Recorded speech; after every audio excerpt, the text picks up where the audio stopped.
Rose, I wanted to ask you if you were limited to two or three sentences just to give us your basic leadership philosophy before we go into a deeper, what's just a few lines? What's your philosophy of leadership?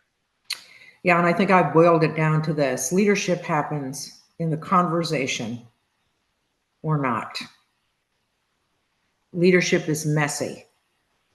And if you want to be perfect, don't sign up to be a good leader. Yeah, yeah. How about this? The timeless question.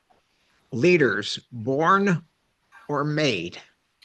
And I've had that argument with myself for a long time. I think my dad was a born leader.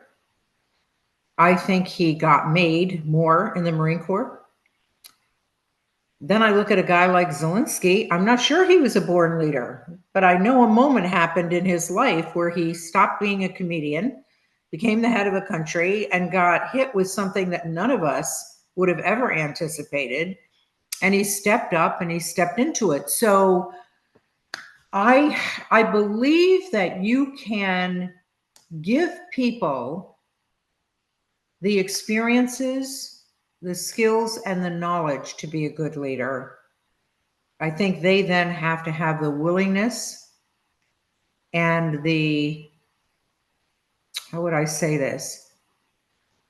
The ability to accept the fact that they're not going to be perfect, that it is going to be messy, that they're going to have to take risks, that they'll fail, and that vulnerability helps you grow and learn. So, do I think you can make a leader if they truly want that? Yes. But I don't necessarily think you can force people to lead.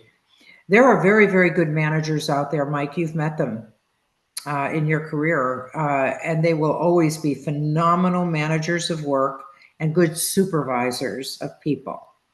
They're not Yeah, leaders. right. Right. We're totally aligned on that relative to your dad and others. I do think there are people that are born much like musical talent, athletic talent, academic. I think some people are born with natural leadership aptitude. Absolutely. And if they work at it, they get even better. But there Yeah. are some people, I've seen people, and I know you have too, that apparently have no leadership aptitude and they work at it, and it's not too long before they're adequate, and then ultimately some of them get really good. I mean, they put in the reps. To your point, they're resilient, they fail, they get up, they dust themselves off. And so I use that as a source of encouragement to everybody who said, well, I don't even look like a leader, I'm not sure I am. You can do it if you're willing. You Whatever have to a put leader it. looks like. Look at Winston Yeah. Churchill. He had a mouthful of marbles. He wasn't exactly attractive. Yeah. Messy as Yes. hell. Messy as hell. Yeah. And for those young people that are listening to this podcast, when we talk about, oh, Winnie, this was during World War II. But here's a guy who came in and literally might Yeah. have been associated with saving civilization. So Yeah. you don't Yeah. always, it's not about how you look or how you speak. It's really Yeah. bigger than that, isn't it? Yes, I agree. I'm a huge Winston Churchill fan. Oh my God. Very complex. But my favorite story about him is when he was very witty, quick comebacks, and as you know, razor sharp. And some woman, he aggravated some woman, and she said, "Sir, if you were my husband, I would put poison in your tea." And he said, "Madam, if I was your husband, I would drink it."